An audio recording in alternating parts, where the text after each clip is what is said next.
Welcome.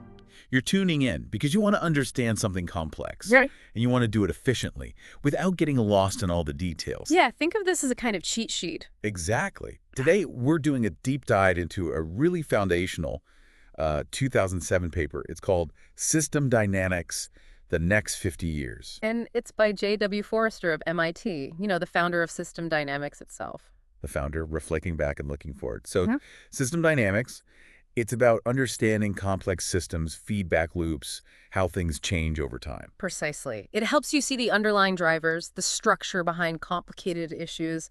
It's a powerful lens. So our mission here is to get what Forrester thought about the first 50 years of his field and critically where he saw it going or where he hoped it would go. Right. And his take, you'll see, is, well, it's appreciative, but also quite critical. Definitely optimistic in the end, but with some big ifs. Okay, let's get into it. He kicks off with some historical perspective, comparing system dynamics in 2007 to engineering in 1865 and medicine in the late 1800s. That seems delicious. It does, but it's about scale. He's saying, look, even after 50 years, this field is still, relatively speaking, in its early days. Like engineering before it really codified everything. Exactly. Like about medicine back then. They knew some things were making progress, but didn't have the standardized training, the deep professional structures we see now. Okay. Forrester's suggesting system dynamics has that same kind of vast potential ahead. Still a lot to figure out, a lot to build. So a foundation's there, but it's just the start.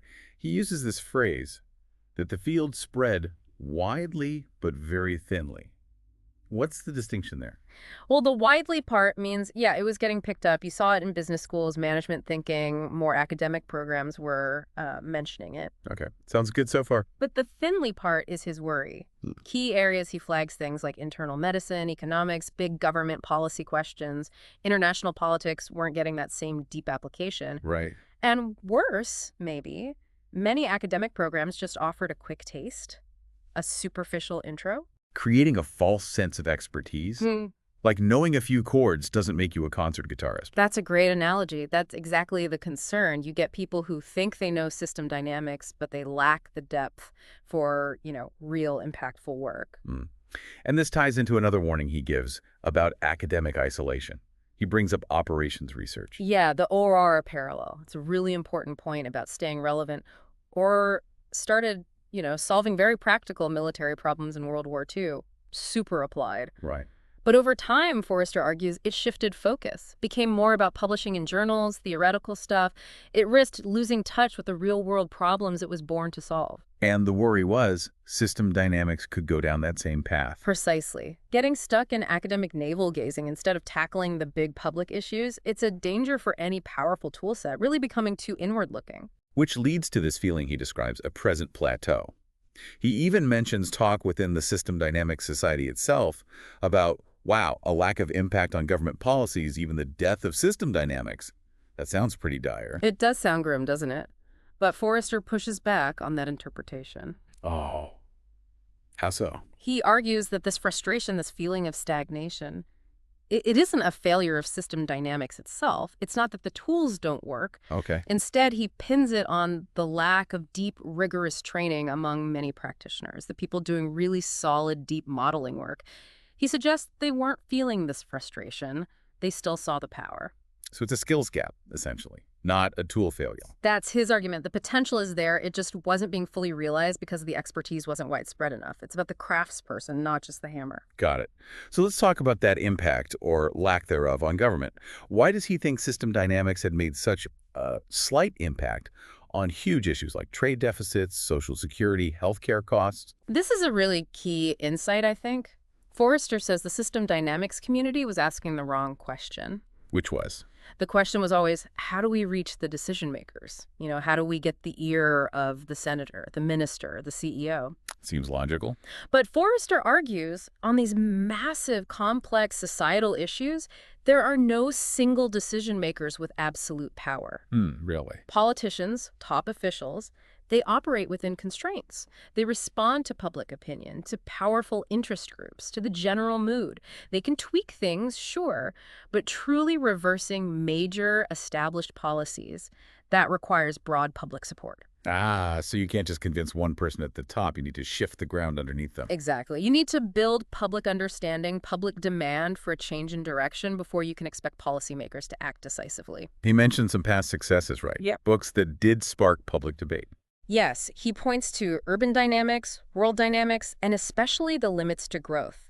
These were system dynamics-based works that got people talking, thinking, even led to things like congressional hearings. So it is possible. It was possible then. His question is stark.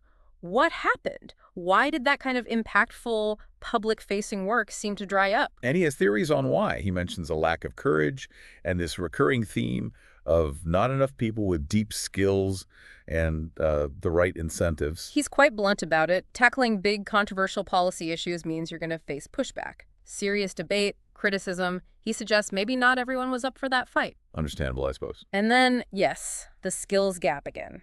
Tied to the academic structure, junior faculty needing safe bets for tenure, senior faculty may be focused elsewhere. Plus, he challenges the idea you always need huge grants. Right. He thought powerful small models could do a lot. Yes, but maybe the controversial insights they might produce wouldn't attract traditional funding.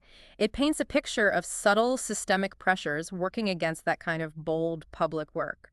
And there's another angle to this. His concern about system dynamics getting dumbed down. He mentions systems thinking and causal loop diagrams. What's the problem there? Aren't those useful? They can be useful, he'd concede that. Good for initial brainstorming, communication, sketching out relationships. Yeah. But they lack the analytical engine. The real power of system dynamics for Forrester comes from the modeling, the computer simulation that lets you rigorously explore the consequences of feedback loops over time. So causal loops are like a sketch, but the model is the working blueprint. A good way to put it. He worried that relying only on the simpler tools gives a false sense of understanding complex dynamics. It misses the counterintuitive behaviors, the leverage points that only emerge from simulation, and ultimately, it could even discredit the field if people think that's all there is to it. Okay. That connects to another concept he brings up, the trap of low-leverage policies. What does he mean by that?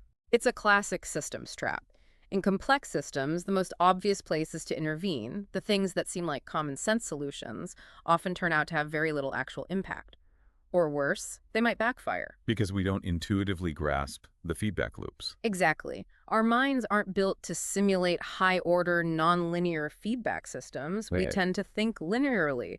That's why he champions computer simulation. It forces a discipline, a consistency. To find the high leverage points. Right. The places where a relatively small intervention can ripple through the system and create significant, lasting change. He says the goal of good modeling is to understand a problem so deeply you could discuss it for hours without contradicting yourself. That level of coherence comes from really mapping out the dynamics. That's a high bar. He also warns against specific methodological pitfalls. One is focusing too much on forecasting exact future conditions. Yeah, he draws a line here. He says trying to predict the specific state of a complex system years down the line is often a fool's errand, a bit like some pitfalls in econometrics. Oh. Because in the short term, where things might be somewhat predictable due to momentum, our actions are often already locked in. And in the long term, where our policy choices could make a difference, the system's complexity and sensitivity to small events make precise forecasts inherently unreliable. So what should modeling forecast? The kind of behavior, the nature of the long-term consequences of different policies. Will this policy likely lead to oscillation? Will it create overshoot and collapse? Will it stabilize things? Understanding those dynamic patterns is more valuable than guessing specific numbers for GDP in 2050. And the other pitfall was curve fitting, obsessing over matching historical data. Right. He warns against tweaking a model endlessly just to make it perfectly replicate past data points. Why is that bad? Doesn't that prove the model is accurate? Not necessarily. You can often force a fit by using unrealistic assumptions or parameter values that don't actually reflect the underlying structure of the real system. The model might match the past for the wrong reasons. So it won't reliably tell you about the future or about different policies? Exactly. He says the model should replicate the characteristic behavior of the system, the patterns, the tendencies, the modes of operation, not just one specific historical trajectory, which is always influenced by random events. Structure produces behavior. That's the key. Makes sense. He also touched on the better before worse trap. Sounds Oh, familiar. yeah, it's everywhere. Policies are actions that look great in the short run, but create bigger problems down the line. Like easy credit leading to debt crises. That's a classic example he uses. Or short-term agricultural gains that lead to long-term soil depletion. He worries that system dynamics itself could fall into this chasing short-term consulting wins or client approval in ways that compromise the long-term integrity and rigor of the field. A warning to always look at the long view. Okay, so moving beyond pitfalls, Yeah. he questions whether the quality of work in system dynamics was actually improving. He even suggests it might be declining in some ways. Which is a provocative thought. Right. You usually assume field's progress. Yeah. So he lays out 9 characteristics of what he considers a high-quality paper or study. What are some of the core ideas there? What's interesting is they aren't about needing flashy new math or theories. They're about fundamentals. Hmm. Things like start with a clear, important problem, not just a technique. Oh, Build a model that explains the problem from within the system's structure, what he calls endogenous, rather than just blaming external factors. internal clauses. Right. Make the model generic enough that the insights apply beyond just one specific case. Recommend clear policy changes based on the model. Compare those policies to what's currently done. And crucially, Understand why people resist the better policies and think about how to overcome that resistance. It's a very practical, problem-focused set of standards. He felt these basics weren't always being met, often due to, again, education and expectations. this all builds towards his vision for the next 50 years, doesn't it? Yeah. Building a true profession. He's comparing it to engineering and medicine. He does. And his point is stark. Understanding complex social systems is arguably harder than engineering physical systems or treating individual patients. So it needs at least as much rigor. And depth of training. He argues for moving way beyond introductory courses. He wants system dynamics education starting seriously in K through 12. K-12, really? Yes, instill systems thinking early, before linear thinking gets too ingrained. He notes how hard it is for adults to unlearn simple cause and effect and grasp feedback loops. Imagine students arriving at university already fluent in systems concepts for 12 years. Right. How would universities need to adapt? He throws out the question. When will we see actual schools of system dynamics? Dedicated departments like we have schools of engineering or medicine. And maybe even new kinds of institutions. Universities of social system design. He floats that idea. He suspects established universities might resist such a fundamental shift, opening the door for new institutions focused specifically on designing better social and organizational systems. It's a big vision, needing public support to become reality. He uses management education as a specific case study for this kind of shift. The airplane designer versus pilot analogy. Ah, yes. It's a great one. He says most MBA programs train managers to be pilots, skilled operators of the existing corporate machine. Okay. But what's missing is training airplane designers, people who understand the fundamental principles of organizational dynamics and can design better corporate structures, better strategies, better policies from the ground up. So a deeper, more structural understanding. Exactly. He envisions future schools of corporate design that would break down disciplinary silos, require much longer study, maybe undergrad and grad, and focus intensely on generic structures. Like studying different types of system archetypes. Precisely. Imagine spending a whole semester just on understanding production distribution systems or boom and bust cycles, modeling them, studying real cases. 20 such fundamental structures, he suggests, could form a core curriculum. That's the depth he's talking about. Wow, that's a radical rethink of management training. It absolutely is. So how do we get there? He talks about needing a plan and needing promoters. Yeah, he's very practical at the end. First, he says the field needs a plausible, detailed 50-year plan, not vague hopes, but a roadmap. He mentions a 25-year plan they developed for K-12 education as a smaller example. Yeah, a long-term strategy. And second, critically, it needs promoters. Charismatic, driven leaders with a clear vision who can champion the field, inspire people, and frankly, attract the necessary resources. Like catalysts for change. Exactly. He tells this interesting story about a 1948 report on digital computers. At the time, its predictions seemed wild, but it profoundly shaped long-term military R&D planning at MIT's Lincoln Lab. Vision matters. But he adds a note of caution, right? That the time might not be quite right for these promoters. Yes, he suggests the public understanding might not be there yet. There isn't widespread awareness of just how flawed many current approaches to policy really are because people don't see the underlying systemic causes. So we're back to the need for public engagement. We are. He loops back to the need for those impactful, maybe even politically incorrect, books and analyses that expose the root causes of societal problems, like Limits to Growth did, work that shifts the public conversation. Building the foundation of understanding. Right. Building that public understanding is the prerequisite, he believes, for system dynamics to truly emerge as the profession he envisions, capable of tackling our biggest challenges, moving it out of academia and into the public sphere.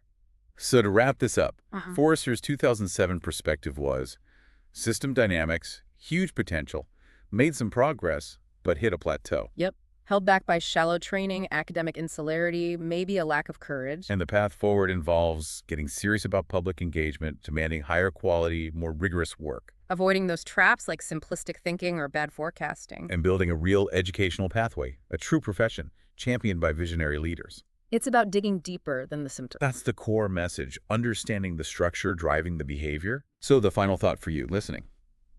How does this apply to the complex issues you care about? Are we looking deep enough? Yeah, are we just treating symptoms or are we trying to understand the underlying system, the feedback loops? Forrester challenges us to think about what kind of public understanding, what kind of conversation we really need to drive meaningful change on the problems that matter most. It's a powerful question to ponder.